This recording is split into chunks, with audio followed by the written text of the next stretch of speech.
Hello, my name is Linda McAnany, and welcome to my show. My guests today are Vicki Bullock. Vicki and I are friends, and she might say something different than that, but we've been friends for a long time. She's the coordinator of the Family Self-Sufficiency Program. From now on, I'm going to call it the FSS program because I get stumbling every once in a while over that word. Also with us is Julie Meranda, Assistant Director and Housing Counselor of the Redeem Project. Yes. And she works with Vicki and is really a new employee with Vicki. So first of all, tell us about yourself. Well, I've been with Redeem since January 9th of this year, so, a little under a month. I grew up here in Jefferson City. I now live in New Bloomfield with my husband and my new son, who is just about 4 months old, Carter. Graduated from Bullock University in 2017 with a bachelor's in social work. And so now we're just here working with Vicki. That's great. And she is an inspiration, I will tell you. And as much as I love to give my friend a bad time, she truly does a wonderful job, and she truly is an inspiration for the FSS program and the group of people that works with. First of all, let's talk about the FSS program. Tell us about it and what's its purpose. The Family Self-Sufficiency Program is a HUD-sponsored program. It is a granted program, and it's to help people get off of government assistance, in a nutshell. Now, the Housing Authority is when you're speaking of HUD. Yes, we work in collaboration with the Housing Authority. In order to qualify, there is one main qualifier, and that is that the person needs to be on Section 8 through the Housing Authority here in Jefferson City. Okay, so tell us about the clients that you work with. Well, first of all, we don't call them clients because to me that's a number. That's true. Good point. And we don't like to think of people as numbers. We want them to be individuals, and so we call them participants. They come to us, we first assess their needs, which everyone is assessed individually, and we set goals with them. Initially, most of them don't even know how to set goals for themselves. And so we sit down with them and set some minor goals, maybe something that they can accomplish in the next week. And start out small, and then we start working on budgets and education, things for their family, and before you know it, they have 5 years worth of goals set. That's great. Now, it's interesting. I had never really thought about this, but it's interesting you said that some of them may never have set goals for themselves. So you're speaking of the fact they may need help financially, and we'll get into these more details, but also just their very living, they may not have set goals for themselves. Is that kind of the way you see it? Exactly. Most of them have been in this cycle of public housing and Section 8 all of their lives. They've grown up this way. There's nothing wrong with that, but many of them have the mindset that they want to be better. They want to have a better life for their family. And so we're there to help them do that. That's great. So do you have day-to-day involvement with the clients, Vicki, or does your organization, or how does that work? We do. Our schedule basically is set based on their need. We have office time and we have workshop times that are consistent for appointments and things like that. But I go to their homes or visit with them when it's convenient for them because many of our people work. That's good. That's a good sign. Is there a cost for what you do? No, everything is free.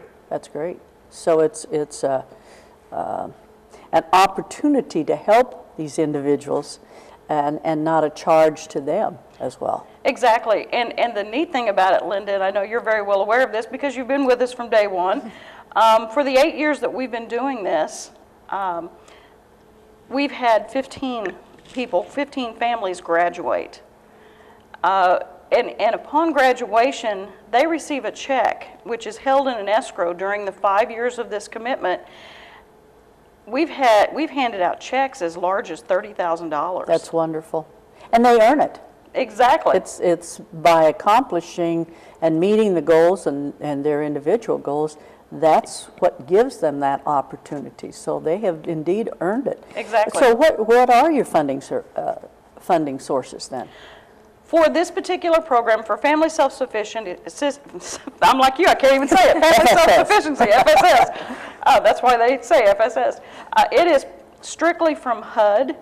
Those funds that we receive in the grant come to us every year. We have to renew this grant every year, and it's committed specifically to this program. Okay. I had forgotten renewing that grant every year. That in itself is kind of there's a sense of urgency to doing that. Yes, there is, and it comes out at different times every year, so you can't just be watching for it and be ready to put the grant together. It's different every year. We have different commitments that we have to make each year, different hoops that we have to jump through every year. Housing Authority has to do a certain part of it, and so we work together every year to put this grant together. That's great. Now, one of the newer requirements, I think, is some additional education that the staff has to go through, is it not? Yes, and in fact, that's what Julie's working on right now. Yes. You can tell a little about that, Julie, Yes, if you'd tell like. us about that. So they have a few modules online that you have to go through, and then you have to take a test to become certified. So in the process of going through all the modules right now, and there's a little bit of math involved, which is unfortunate. But at the end of going through the modules, I'll take a test and then become certified as a housing counselor. And that's basically the process. And you've gone through this Yes. as well, have you not? Yes, I took the certification last year because it became a requirement last year for us to have a housing counselor on staff, or at least someone we could go to that was a certified housing counselor. And so my feeling was to keep it in-house so that we could work closer with that. Absolutely, with your clients. Right, and so we did that, and I was certified in August of last year. Now, when you are a housing counselor, what does that mean? Housing counselor really is what we do every day with them, in Okay. talking to them about becoming a homeowner, working them to that point. Julie's part in this, and a housing counselor, will be more of a follow-up to those who, once they graduate from the program and become homeowners, which is our hope, and also HUD's hope in the end of this. She'll be visiting with them as a follow-up and a follow-through to those who graduate. And so it's more of a follow-up. And I like that idea, because we don't want someone to graduate after spending 3 to 5 years in a program, yeah, right. and then all of a sudden nothing. Right. That's not fair to the participants to just drop them like that. So we want to continue that with them. And so with having a housing counselor on staff that's not just myself, it allows us to be able to do that, because we'll have more time that we can give to that. And that follow-up has got to be tremendously important, not only from just the standpoint of, but also to keep them involved and keep their enthusiasm for what they're doing. Is that true? Exactly. That's interesting. So from what you've learned thus far, are you excited? And I know this is, I know you're excited, but, Yeah. but is this what you thought when you came on board? Yeah, I'm excited because we have 5 to 8 graduates happening this year, and so getting able to become certified at the beginning of this, the beginning part of this year, and working towards the learning process and all of that. It's going to be a learning process for them too. Sure. And so being able to do that with them and alongside of them and be able to guide them. I just bought my first home last year, and I know how big of a hassle that can Absolutely. be. And so that's all still fresh for me. So I'm able to put that experience in with what I'm going to be working with them on, and be able to help guide them a little bit with the little experience I do have right now. Well, and I think it's so important that you have the chance to share with them your feelings, having just done that as well. It's a lot more invasive than I expected it to be, and so being able to understand that and help them know that going into it, I think will be helpful, because I didn't realize how invasive it was, so being able to help prepare them for that. Particularly when, as you said earlier, when you're working with individuals, and I'm not putting them down, but individuals who may not have ever set goals for themselves. And so this is it's not only the process, but it's also the long-term, I guess is the best Sure. way to put it. Yeah. This isn't a short-term need. This is a long-term life process Sure. that you're teaching them. So that also makes it fun. I know that you do a series of workshops, and I know they've been very helpful because I've talked to some of the clients about these workshops. But tell us about some of the workshops and how they're done and who does them, et cetera.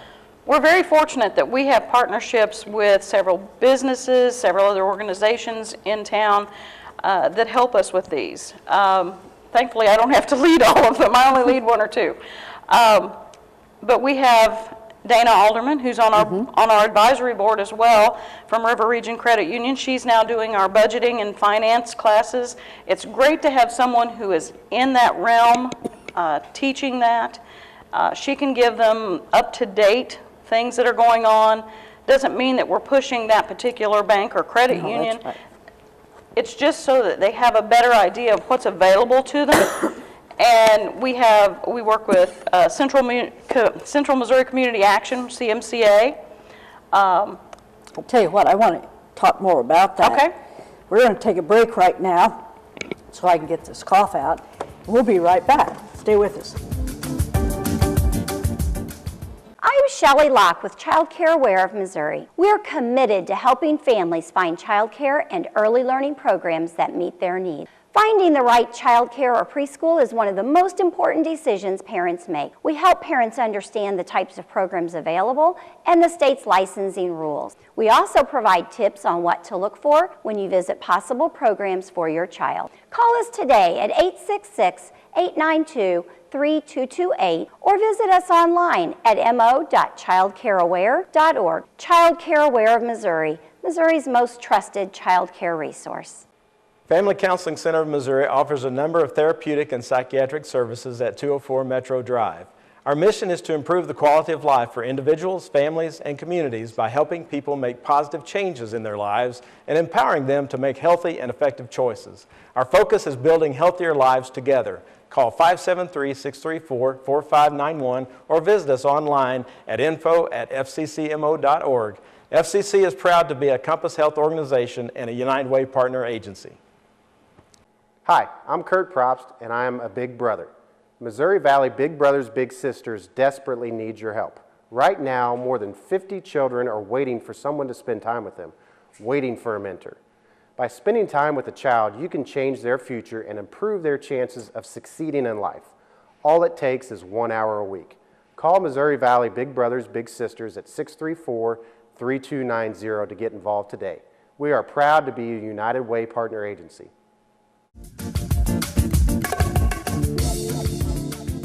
Welcome back, and thanks for staying with us. My guests today are Vicki Bullock, who is the who is the coordinator with the FSS program here in Jefferson City, and the assistant director and housing counselor is Julie Meranda. She's relatively new with this organization and also works with the Redeem Project, which I hope we have some time to talk a little bit about Redeemed as well. You know, we were talking about some of the programs that you have, and you mentioned the program that you have with regards to the financial. What are some of the other programs? We work with CMCA with the Show Me Healthy Relationships, which covers a lot of territory. I really like the way that they've done this, and it's a grant through the university that we've been working with them. It covers family relationships, parenting. It also covers budgeting in a respect. It also covers healthy foods. It covers the whole gamut of things, and so I really like that module that they're doing, and we've done it with them a couple of times, and it takes, actually to do from beginning to end, it takes about 4 or 5 months. Does it? I Yes. didn't realize that, but there, of course, when you think how much information they're giving out and they're instructing, it should take a lot of time. Sure, and it's nice because there are also incentives in part of that for your attendance and for participation and things like that, gift cards and different things along the way that they can earn. So that's kind of nice. And that ultimately also affects the amount of money in the long run, Yes. does it not? Okay, they're completing the program, so Exactly. to speak. Okay, you talked about some of the partners. Are there any other partners that you're working with currently, and how are they involved? We work with Missouri Care, which is health related. That's the state health insurance, which covers all of our families at this point. And we work a lot with them, having workshops to keep the ladies and the gentlemen up to date on things with the health insurance. Many of them, and I've learned a lot with just the workshops as well, finding out that they can actually get paid mileage if they take a child to a maintenance type clinic, and things that you just wouldn't think about that we may take for granted, that when we have these workshops, our people are asking questions that they need to know the answers, and that's why we have these workshops, so they can understand better what they're participating in. We also work with, of course, United Way, various workshops through many of the agencies there. We also work with Salvation Army and Samaritan Center and others with different things that they do. Yeah, you know, it's interesting. You mentioned the amount of time that an individual is involved, but it must account for hours a week. Is that close? A lot of hours a week. That's great. They also need to do community service every year. I didn't know that. Yes, they have to participate in 25 to 50 community hours. And that's service work that they do. Many of them help at Christmas time, especially with either Hope for Christmas or at other organizations for Christmas. They help with doing things downtown on beautification, things like that. You know, it was mentioned earlier that you're currently working with 5 to 8 clients. Is that about right, that may graduate this year? Yes, that'll graduate. But over the period of years, you've had, what, about 15 graduates? 15. That's amazing. In about an 8-year, over an 8-year basis? And because of the fact that this is a 5-year program, actually just in the last 3 years, that's when that's happened.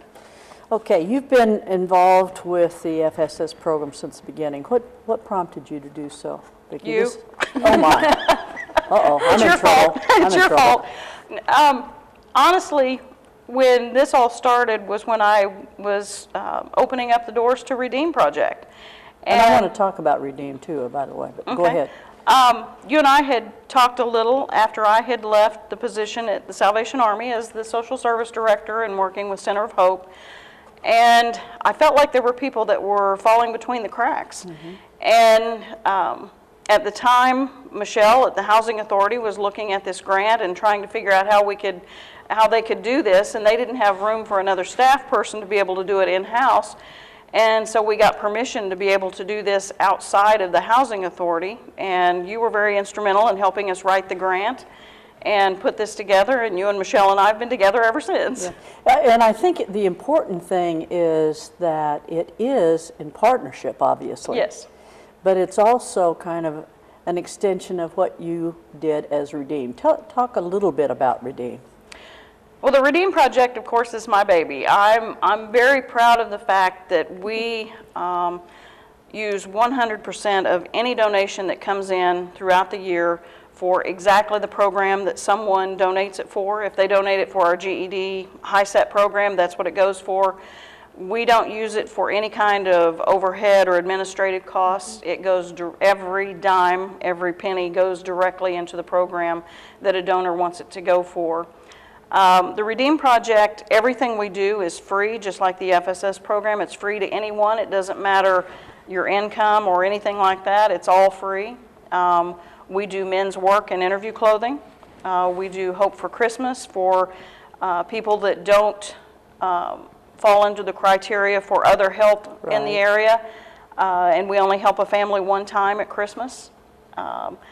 We do a lot of GED and high set. We set people up with tutors. We don't do a class. We do individual tutors because many of the people that we're dealing with that need to get their GED are late 30s, mid 40s. Right. And so it's been a while since they've been in school, and they need a little more individualized help than in a classroom, and so we set them up with tutors. We help set up mentors for people because sometimes you just need someone there to help guide you a little Right. bit. And that's a very so- important part of both of these programs, whether it's REDEEM or the FSS program, is having that relationship with someone who can inspire you. And ladies, I can assure you, that's what you're doing. And you're doing it in a wonderful fashion.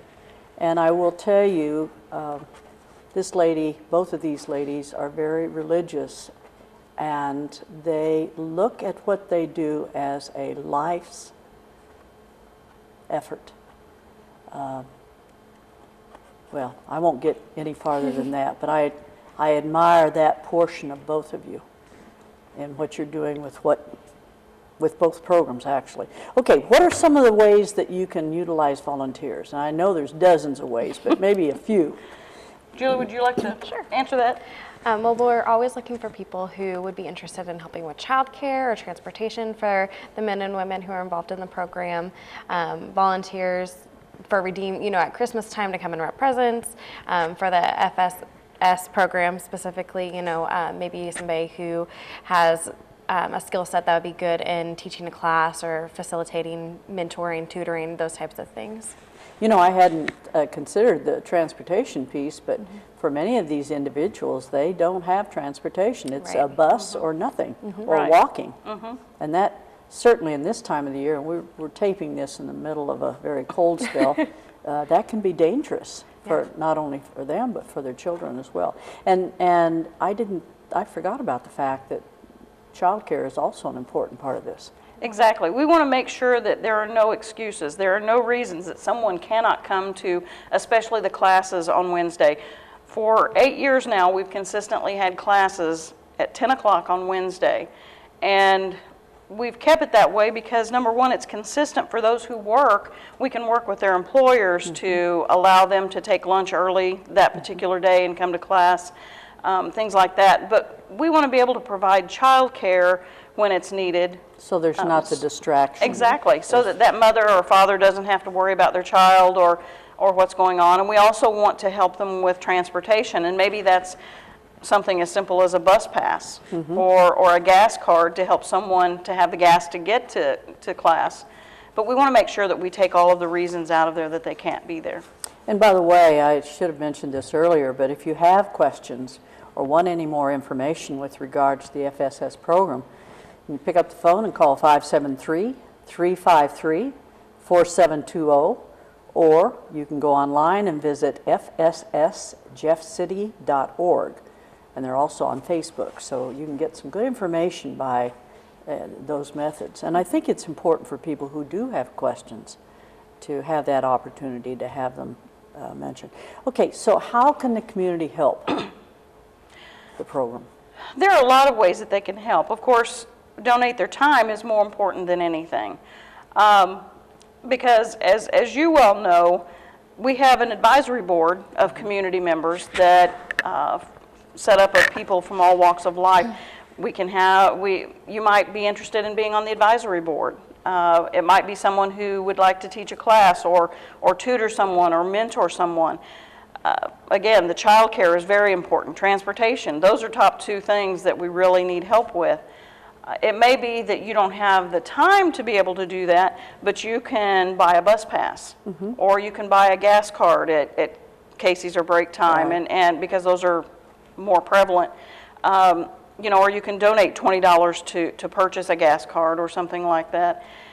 We can utilize people in almost any way that you can think of. Yeah, I think that's so important. And we talk about all of the opportunities for helping people, but the inspiration to me with this program is the fact that indeed their clients, the clients of the FSS program and also the REDEEM project, are helping themselves. They're generally trying to help themselves through the programs that are offered. So that's a wonderful opportunity. Ladies, thank you for what you do. And Julie, welcome. Thank you. Welcome to the organization, and welcome to the expanded community. And Vicki, God bless you for what you do, and keep doing it. Thank you. All right. And we hope that you've enjoyed your time, and we look forward to seeing you next time. Goodbye, and God bless.